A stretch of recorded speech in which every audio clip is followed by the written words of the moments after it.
If this story moved you or reminded you of your own journey through betrayal, resilience, or starting over, we want to hear from you. Share your thoughts in the comments. Your voice matters here. We're building a community of strong, experienced individuals who've lived through life's hardest moments and come out wiser on the other side. Every story shared helps someone else feel seen and understood. Don't forget to subscribe to our channel for more real-life inspired stories of justice, healing, and quiet revenge. Hit the like button if you believe in second chances and standing up for yourself. And turn on notifications so you never miss a new video. Your support means everything. Whether you're here to heal, reflect, or be inspired, welcome. This space is for you. Comment, subscribe, be part of something powerful. I've decided to begin a new life without you, she announced, gently tapping the rim of her wine glass with a dessert fork. Her voice echoed across the vineyard terrace, slicing through the laughter and music like broken glass. The 180 guests gathered for our daughter's wedding fell abruptly silent. I sat motionless, heart thudding in my chest, as my wife of 32 years stood at the head table with a serene smile that masked the betrayal beneath it. Behind her, our daughter Erin and her husband Dylan looked stunned, their hands still clasped in the aftermath of their first dance. To my left, Sophia Hale, Natalie's longtime business partner, quickly looked down, but not before I caught the smug satisfaction flicker across her face. My name is Pauline Mercer, and at 58 years old, I never expected my wife would choose our daughter's wedding day to publicly walk away from me. The open-air patio of Windmere Estate in Sonoma, California, felt suddenly suffocating. I could hear the breeze rustling through the vines, but it didn't reach me. My hands trembled slightly beneath the tablecloth. I could feel hundreds of eyes, family, friends, clients, all waiting for the collapse. The tears, the drama, the scene. Instead, I stood slowly, adjusted the hem of my navy chiffon gown, and lifted my glass to meet Natalie's eyes head-on. To freedom, for both of us, I said with a voice even and strong. I sipped my wine, never looking away. Around us, nervous chuckles and confused murmurs stirred. Natalie's poised expression faltered. She hadn't anticipated composure. She was counting on spectacle, on humiliation. But I gave her nothing of the kind. With calm purpose, I reached into my clutch, retrieved a flat envelope, and walked to her side. I placed it gently beside her untouched slice of lemon wedding cake. You'll want to open this before the night's over, I said softly, just for her. Though I suspect privacy won't be your strong suit after this. Confusion flashed in her eyes as I turned away. I made my way to Erin and Dylan, kissed them each on the cheek, and whispered, I'm proud of you both. This doesn't touch you. Celebrate tonight. I exited the terrace without looking back. Only when I reached the privacy of my hotel suite did I finally let out the breath I'd been holding. My phone vibrated inside my bag, a message from my attorney. All documents signed and submitted. Press release ready if needed. It's done. I sat down, staring out at the moonlit vineyard. My reflection in the glass window looked unfamiliar. Not weaker, but freer. As though something heavy had finally been peeled away. I had spent more than 3 decades as Natalie Mercer's wife. I had stood quietly behind the powerhouse of Hale and Mercer Financial, hosting fundraisers, planning board dinners, writing speeches that bore her name. I raised 2 kids while she climbed ladder after ladder. We started with shared ambition. I studied literature. She pursued economics. We dreamed of a life where both our voices mattered. But one promotion led to another, and gradually, mine faded into the background until it disappeared entirely. Not anymore. Just until Erin finishes middle school, Natalie would say. Just until I make partner. Just until the market stabilizes. The temporary compromises slowly fossilized into permanence.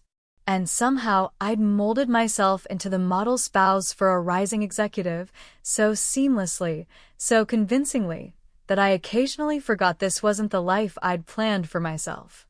Half a year ago, I stopped by Natalie's office to surprise her with her favorite takeout and a small birthday gift.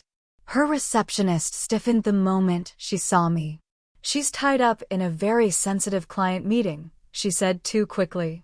"Really can't be interrupted."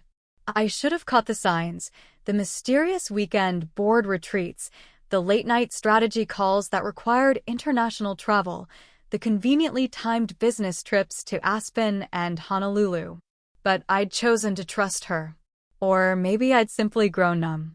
Still, the truth has a way of surfacing, and in this case, it appeared through a billing error, 2 separate hotel charges in the same city, 2 days apart, and a receipt for a sapphire bracelet I'd never worn.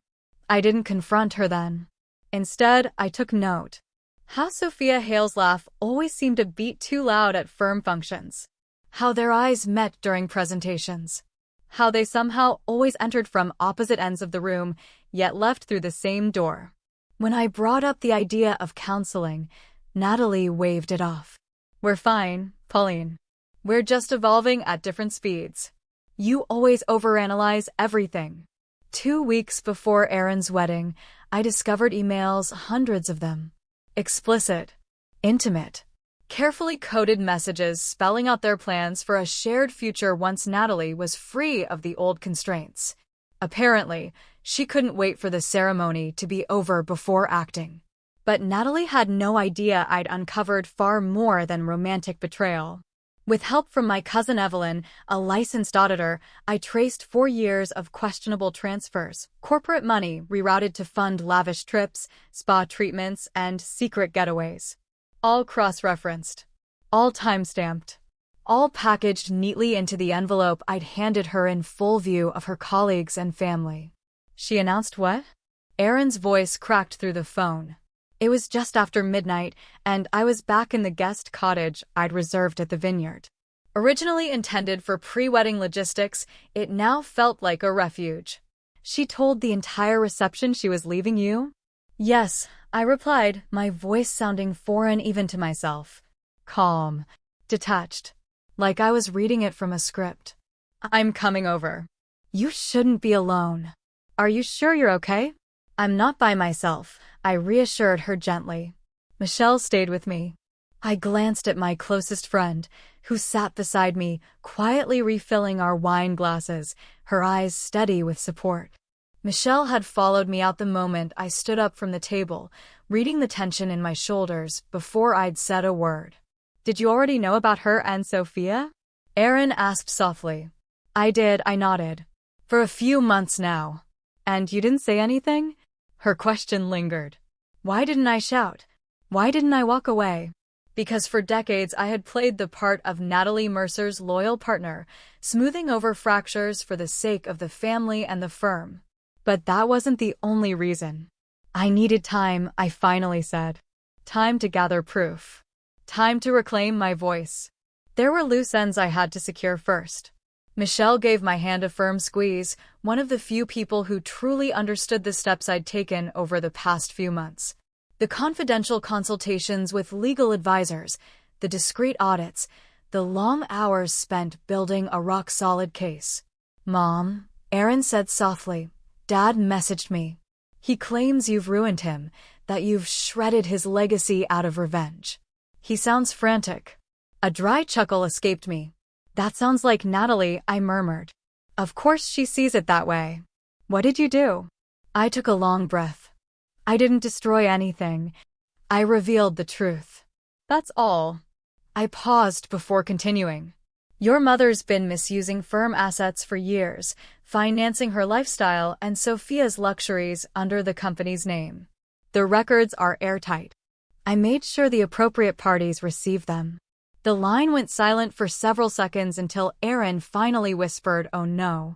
I'm so sorry you're in the middle of all this. I tried to shield you and Dylan as best I could," I told her gently. "Don't be sorry, Mom," she said, her tone sharpening. "You didn't start this. And I can't believe she dropped that bomb at my wedding. That was vile." I heard the soft cry of her infant son through the receiver.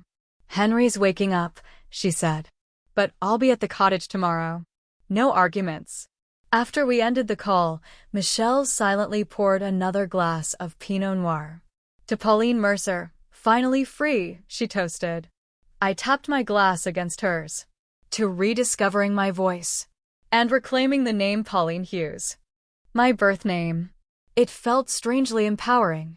Like reclaiming a chapter of myself I'd buried long ago. The morning after the reception felt oddly serene. I woke up to a barrage of missed calls, 31 in total. Most from Natalie, others from mutual acquaintances, and a few from members of the Hale and Mercer board. While brushing my teeth, Natalie tried calling again, number 32. I declined and sent a text to Erin. I'm okay. Sorry your evening ended that way. Can we do breakfast tomorrow? Her reply was almost immediate. Dad's losing his mind. What was in the envelope? The truth. Tell him to contact his lawyer, I wrote back. No sooner had I set my phone down than the hotel landline rang. Ma'am, said the front desk attendant, Natalie Mercer is in the lobby. She's asking to be let up to your suite.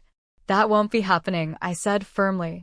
Please inform Ms. Mercer that all communication must go through our legal counsel from now on. Michelle appeared from the adjacent room, tousled but alert. What's the schedule? I smiled, genuinely, for the first time in a while. First, breakfast. Then my attorney at 11 o'clock to finish filing the protective order. After that, I'm touring apartments. Michelle raised an eyebrow. Protective order? A safety measure, I said. Natalie lashes out when she's cornered. I won't take any chances. There had been nights when shouting turned to slamming, and slammed doors became something worse. I never told the kids. Never told anyone. Midway through scrambled eggs and coffee, my cell rang again. Olivia Jenkins, chairwoman of the firm's board. Pauline, she said without hesitation, we need to talk. There's an emergency board session this afternoon. What we've uncovered is troubling. I understand, I replied calmly. Thank you for letting me know. There's something else, Olivia added, her voice softening. I owe you an apology, Olivia said quietly. There were murmurs about Natalie and Sophia Hale that made it to the boardroom. We should have pursued them more aggressively. A shiver rippled through me. How long have those suspicions been around? I asked. She hesitated. Close to 11 months. But Natalie dismissed everything. Said it was baseless. And we believed her. I'm sorry, Pauline. 11 months. The realization hit like a punch to the ribs. I remembered the holiday gala last winter, how conversations grew stiff when I approached, how women I'd known for years suddenly found their drinks more interesting than eye contact. They all knew. Or guessed. And yet I'd been the last to see it. After I ended the call, Michelle watched me carefully. You all right? No, I replied honestly. But I will be.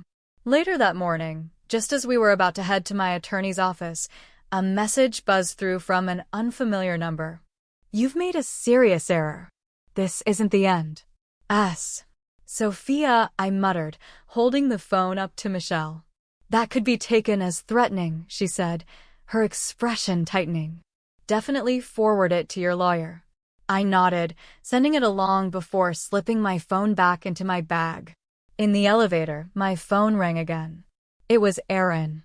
Mom, I just ran into her, she said, her voice trembling. She's saying outrageous things so that you faked everything.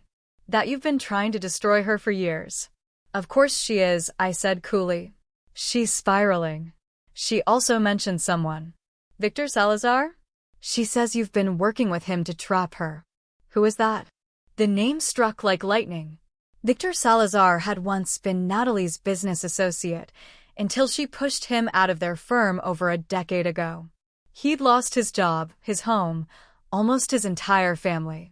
He tried to blow the whistle on Natalie's misconduct back then, but with no documentation, his warnings were dismissed as bitter accusations. An old friend, I said slowly. And maybe the only one who knows exactly who Natalie really is. I met Victor that afternoon at a quiet corner cafe in Sausalito, far from the polished boardrooms and polished facades Natalie still frequented. At 65, Victor looked weathered, his silver hair swept back and his face deeply lined, but his eyes were just as sharp as I remembered. "I can't believe you finally followed through," he said as he slid a flash drive across the table. "I've been collecting this since 2008. Every doctored invoice, every ghost vendor, every shadow account. When your cousin reached out, I nearly didn't believe it. 3 months ago, after confirming the affair, I'd told Evelyn everything. She'd urged me to contact Victor. If anyone knows where the bodies are buried, she'd said, it's him. We arranged the meeting in total secrecy, secure emails, untraceable numbers, layers of precautions that felt paranoid, until I saw the depth of Natalie's crimes. The firm's board is meeting today, I told him. Olivia Jenkins said they've hired an outside auditing team. Victor gave a dry, knowing smile. Then they'll find it all, the stolen client funds, the fake legal retainers, the hidden trusts. Natalie's gotten careless. Love does that to some people. She believed no one could touch her, Victor said quietly. But with what you've handed over, it's more than enough. The board can't ignore it. And legally? I asked, fingers curled around my coffee cup. For a civil case? Absolutely, he confirmed. Criminal charges depend on how aggressive the company wants to be. Sometimes they sweep this sort of thing under the rug to avoid rocking the investor base. I stared into the dark liquid, weighing the implications. And what about you?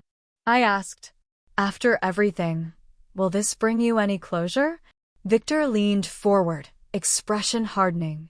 Watching Natalie's empire collapse is closure enough. But you should know she's already started spinning a new narrative. Telling anyone who'll listen that you and I are colluding. That you doctored everything as some twisted payback. Let her talk, I said, more boldly than I felt. Facts don't lie. Just then, my phone buzzed.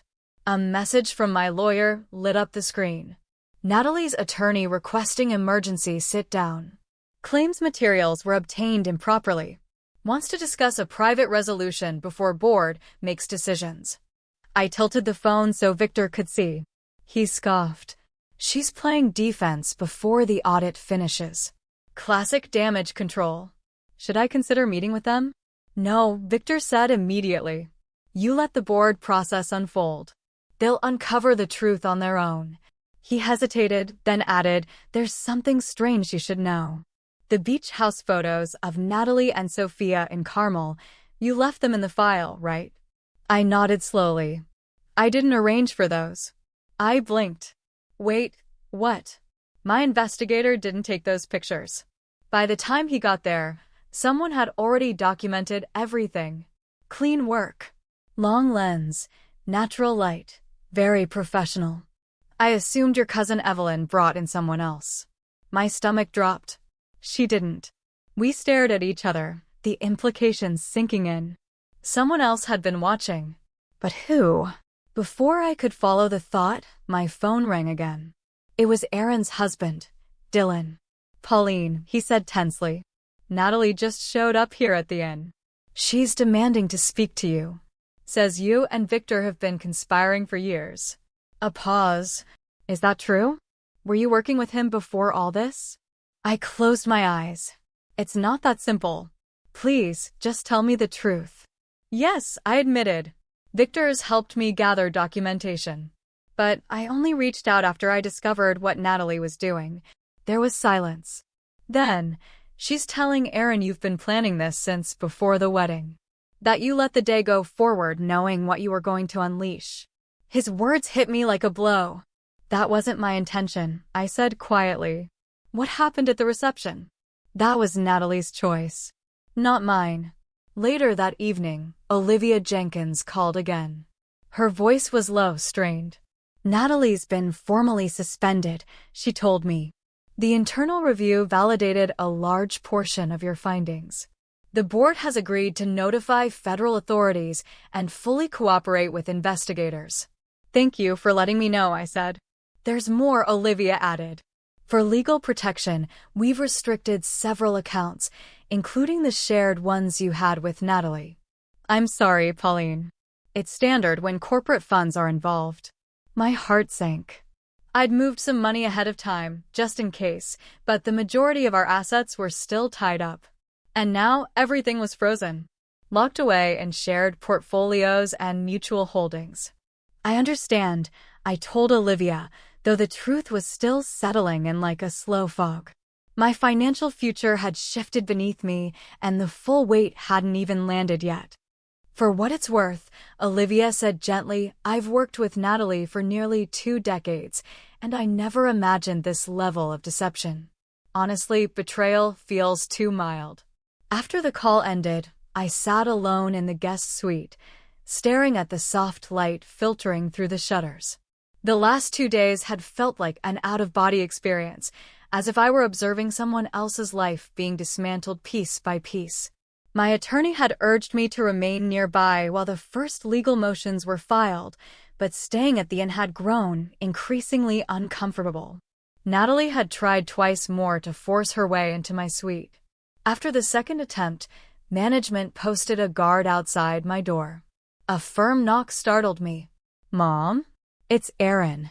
I opened the door to find both Erin and Dylan standing there, visibly drained and uneasy. We needed to come, Erin said gently. To talk to you directly. Not secondhand. Dylan nodded, his jaw tense. She's saying you and Victor Salazar planned this for years. That this was a setup. I motioned for them to sit. I'm sure she is. Desperation drives people to all kinds of wild claims. But is it true? Dylan pressed. No, I said calmly. I didn't contact Victor until 3 months ago, after I found out about the affair. He had information I didn't, records and reports I couldn't access. So why not just confront her? Erin asked. Why go through all the legal channels? I paused, weighing how much to share, how to explain the logic that had driven me in those early days, logic that had become survival. Because confronting her wouldn't have changed anything.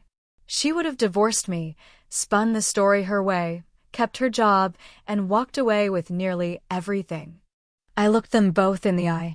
After 30-plus years of sacrificing my career, raising our family, managing her events, her life, I wasn't going to walk away empty-handed just because she found someone new. Dylan sighed, rubbing the bridge of his nose. I get it, Mom.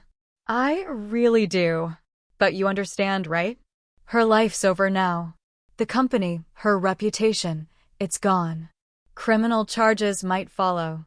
That's a result of her actions, not mine, I said, keeping my voice steady.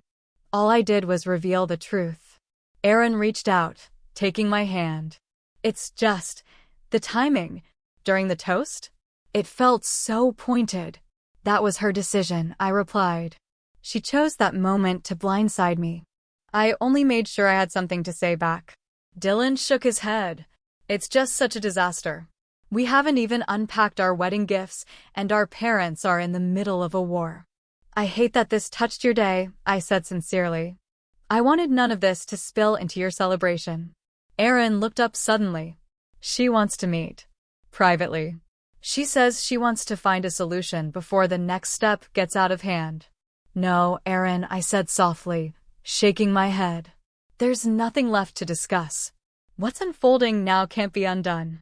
Please, Mom, Dylan urged. Just one sit down. Not for her, for us. Their expressions, full of worry and exhaustion, tugged at something deep inside me. I exhaled slowly. One meeting I relented, but only with legal counsel present. No surprises. The conference room at my attorney's office in downtown Santa Rosa was cold and sterile, the kind of room where decisions are made with clipped voices and carefully chosen words. Across the polished oak table, Natalie sat, looking worn and far from her usual polished self. Her eyes were shadowed, her blazer wrinkled, her presence diminished. Next to her was a man with an angular jaw and an expensive watch, her attorney, Malcolm Graves, a local heavyweight in corporate litigation circles. "Thank you for coming, Pauline," Natalie said, her tone strained but controlled. "I think it's time we end this before it goes any further." "I'm here," I replied, my voice calm, steady. "Say what you need to." Graves cleared his throat. "My client is prepared to offer the Sonoma house 50% of all declared holdings and alimony support. In exchange, Ms. Mercer will retract the documents submitted to the Hale and Mercer board and agree to confidentiality regarding the financial records and private correspondence." Diana, my attorney, didn't even try to hide her reaction. "That's not how this works. The board has independent auditors reviewing everything. My client didn't trigger that investigation, they did." Natalie leaned forward, desperation flickering in her eyes. "Pauline, come on. 32 years together. Doesn't that count for something? You've aligned yourself with Victor Salazar, of all people. This is turning into a public nightmare." "This isn't about Victor," I said, quietly but firmly. "This is about you misusing corporate funds to maintain an affair and lying to everyone, especially me." Natalie lowered her eyes. "I shouldn't have said it at the wedding." I panicked. "You didn't panic," I replied. "You brought her to the wedding. You seated her next to our daughter and told the entire room you were leaving me. That wasn't panic. That was intentional. And it was cruel." Her jaw tightened. "And what you've done ruining my name, my career, isn't." "No," I said clearly. "You did that yourself. I just made sure people saw it." Graves shifted in his seat. "Let's stay focused. If we can revisit the terms, there will be no compromise," Diana cut in. "We want full transparency. All assets, including the ones routed through shell entities. 10 years of financial records. Nothing less." Natalie's face flushed with anger. "This is revenge, plain and simple. You couldn't stand that I found someone who made me happy?" I rose from my chair. "We're finished here." And we were. Things unraveled quickly. Within 72 hours, Natalie was officially dismissed from Hale and Mercer. The board issued a brief statement citing violations of fiduciary responsibility. By Friday, federal authorities had opened an inquiry into misappropriation of funds and potential tax violations. Our shared assets remained locked under court order, and Natalie was ordered to vacate the Sonoma estate while my legal team secured a temporary exclusive use order. I'd found a modest rental loft in downtown Petaluma, a far cry from the luxury we once lived in, but it was mine. And it was peaceful. Petaluma. Modest, quiet, and entirely my own. It was the first space I'd selected for myself in over 30 years. Erin spent the afternoon helping me settle in, unpacking boxes and bringing over a few familiar touches from the old house to soften the transition. "Have you heard anything from her?" she asked while placing dishes into the cabinets. "Not directly," I said. "Her attorney called. She's staying with friends for now until the court decides what happens with the property." Erin nodded slowly as she lined a drawer. "She reached out to me again yesterday. Still insisting you and Victor orchestrated all of this." I told her to stop. She needs to own up to what she did. I reached across the counter and gave her hand a squeeze. "Thank you." Dylan's still trying to wrap his head around it, she admitted. They were close for a long time. This has shaken him. "I understand," I said quietly. None of this was meant to turn them against her. That was never my goal. Later that evening, after Erin left, I sat alone on the small love seat surrounded by half-emptied cartons and a quiet that felt unfamiliar, but not unwelcome. A message from Michelle lit up my phone. "Dinner tomorrow night. Let's toast to new beginnings." I smiled and typed back, "Absolutely." On a whim, I opened my laptop and clicked over to a travel booking site. Within minutes, I had reserved a flight to Florence, departing in 3 weeks.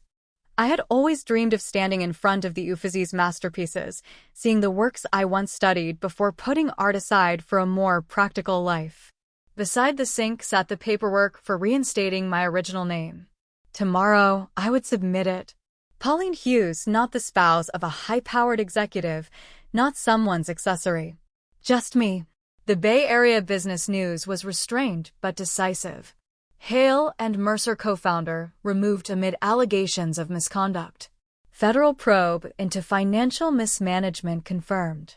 Natalie's legacy had crumbled. Meanwhile, I found myself leaning into old passions. I signed up for an evening seminar in Renaissance art at Sonoma State, joined a book circle at the local library, and volunteered twice a week at the town's small but charming museum. Each step felt uncertain, yet liberating. That envelope I had placed beside Natalie's dessert plate wasn't just filled with spreadsheets and legal documents. It was my declaration. I would no longer shrink to fit someone else's story. Whatever lay ahead, finally, it would be my story to write.